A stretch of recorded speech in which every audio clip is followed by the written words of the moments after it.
7 जनवरी 1993 पूर्व प्रधानमंत्री भजनलाल का पैरेलल रैली का विरोध करते हुए जो निहत्थे किसानों पर भजनलाल ने गोलियां चलाई, जिसमें 2 किसान मामचंद और लखपत शहीद हुए और मेरे समाज 5 किसानों को गोली लगी। उस रैली का नेतृत्व किसान योद्धा चौधरी घासीराम नैन और भारतीय किसान यूनियन के राष्ट्रीय अध्यक्ष सरदार भूपेंद्र सिंह मान, हजारों किसानों ने जब भजनलाल का घेराव किया तो उसे बचने के लिए उन्होंने वे निहत्थे किसानों पर गोलियां चलाई।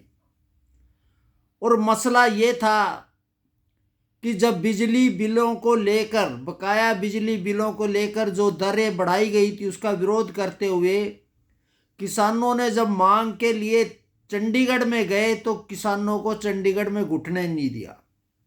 किसानों ने कहा कि हम कांग्रेस के किसी भी नेता की रैली नहीं होने देंगे और गांवों में नहीं घुसने देंगे।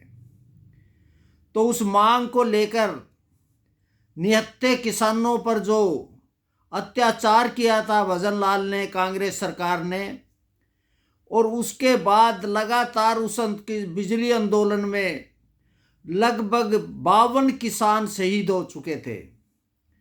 और जब आखिर में, आज ये भी आपको याद रखना होगा, इस आंदोलन के आखिरी दिनों में 2 गुट हो गए थे। एक गुट हमारे स्वर्गीय महान किसान योद्धा घासीराम नैन थे और दूसरी तरफ भजनलाल ने करनाल गुट के मास्टर केर सिंह और कुछ अन्य किसानों को अपनी टेबल पे लेके समझौता कर लिया।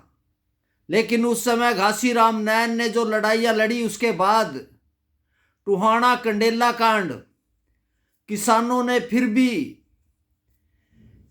कुर्बानी देकर आखिर में हमारे मुख्यमंत्री भूपेंद्र सिंह हुड्डा ने वो लगभग 24,000 करोड़ रुपए बिजली के बिल माफ कर दिए। लेकिन वो लड़ाई किसानों हितों के लिए लगातार भारतीय किसान, उस समय एक किसान यूनियन थी हरियाणा की, पहली बार निशंक के कांड के बाद 2 गठ बने। एक जो किसान योद्धा घासीराम नैन ने लड़े और लड़ता रहे, और जिसके कारण बिजली के बिल माफ हुए। और उसके दौरान जो समझौता हुआ, उसमें करनाल के जो किसान नेता थे, उन्होंने बिजली के बिल भरकर उस समझौते को और उस आंदोलन को तोड़ने की बात की। उसको भी याद रखना पड़ेगा। और आज एक यूनियन के बाद आज हरियाणा में कितनी किसान यूनियन है वो आपको पता है। हर जिलों में प्रदेशाध्यक्ष हैं, हर जिलों में किसानों के गुट बने हुए हैं। लेकिन आपको याद रखना हो, जब इस यूनियन की नींव रखी गई, किसान यूनियन के संस्थापक मांगेराम मलिक, रामफल कंडेला, घासीराम नैन और किसानों ने उस समय ये कहा था कि फसल हमारी बहुत सरकारी नहीं चलेगा, नहीं चलेगा। आज आप बोलो, आज सरकार की एमएसपी की जो लड़ाई आप लड़ रहे हो, उससे पहले हमने लड़ाई की शुरुआत की थी कि फसल की कीमत सरकार तय करेगा, सरकार नहीं किसान तय करेगा। दूध की कीमत किसान तय करेगा। हमारे मांगेराम मलिक ने जब इसकी रेट लगी और इस लड़ाई को लड़ते हुए हरियाणा के लगभग 52 से 56 किसान शहीद हुए, उनमें जिसकी भूमिका थी, जिन योद्धाओं ने लड़ी, आज वो लड़ाई आज भी जारी है, लेकिन आज वो यूनियन एक दुकानदारी बन चुकी है, एक व्यापार का धंधा बन चुका है। आज इसी यूनियन के नाम पे पार्टियां बन चुकी हैं। किसान यूनियन का बिल्ला लगाकर अपनी पार्टियां बनाए हुए बैठे हैं, और उन्होंने चुनाव भी लड़े। किसानों ने उनको सबक भी सिखा दिया कि भारतीय किसान यूनियन गैर राजनीतिक संगठन है, किसानों की लड़ाई लड़ने के लिए तैयार है।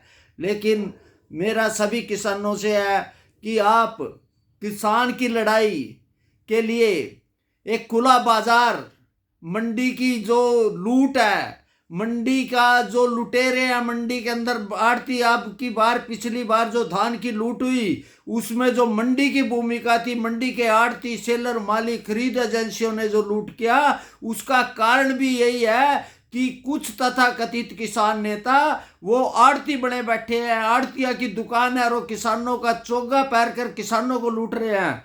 अब आपको टेक्नोलॉजी, आप टेक्नोलॉजी का विरोध कर रहे हैं। बीज की जो बात है, आप मान लो देसी बीज को अगर आप अपने खेत में करोगे, वो अगर उन्नत बीज करोगे, आज आप बताओ गेहूं का क्या जो औसत कितनी है, आज वो 25 क्विंटल से ऊपर चली गई। आज देसी गेहूं का बीज आप करोगे वो 5 क्विंटल से आगे नहीं लेते। इस तरह जब तक उन्नत बीज टेक्नोलॉजी नहीं मिलेगी के लिए। दूसरा, आज जो मंडी है, आपको ये पढ़ना पड़ेगा, हरियाणा पंजाब में पिछले बार गेहूं हुई, उसमें कोई प्राइवेट प्लेयर नहीं आने दिया। और जो 3 कृषि कानून जब प्रधानमंत्री जी ने बनाए थे, हमारे ही कुछ नेताओं ने उसका विरोध किया, और उसके कारण ही है आज मंडी में जो लूट हुई, धान की जो लूट हुई है, जो ये कह रहे हैं इन्हीं लोगों ने क्योंकि किसान को बाजार में मान लो मंडी होगी, प्राइवेट प्लेयर होगा, प्राइवेट मंडी होगी, ओन ट्रेडिंग होगी, और बाजार में आयात निर्यात की खुल करेगी। इसकी बात करने की बजाय आज एक बार फिर वही मंडी पर आधारित है, एफसीआई को उसका कर दिया। तो अगर इसके लिए बाजार होगा, टेक्नोलॉजी होगी, अगर हमारे को सुविधाएं दी जाएगी तो किसान की उन्नति होगी।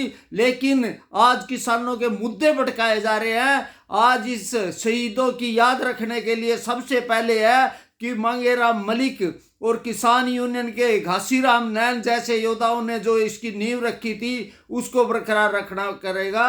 आज मैं सभी दोनों हमारे शहीदों को श्रद्धांजलि देते हुए उनको जय किसान, जय जवान,